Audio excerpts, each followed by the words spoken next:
இயேசு தெரிந்து கொள்ளும் பொழுது 12 பேரை அவர் தெரிந்து கொண்டார். அவர் பரத்துக்கு போகும்போது எத்தனை பேரா இருந்தாங்களா? அவர் பரத்துக்கு போகும்போது 120 பேராய் மாறினார்கள். தெரிந்து கொண்டது 12 சீசர்கள் தான்.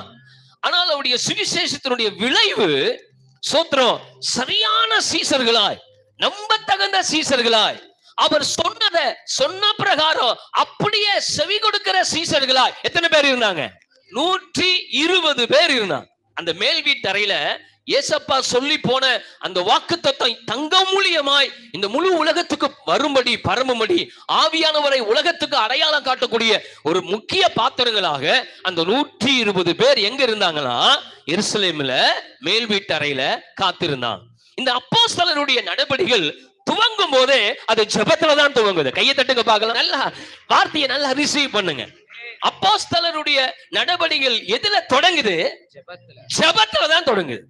உங்க வாழ்க்கை ஜெபத்துல தொடங்கி விடுமானா உங்க குடும்பத்துல ஒரு பெரிய எழுப்புதல் ஆவியானவர் கட்டளையிட்டு விடுவார். நீங்க வாசித்து பாருங்க.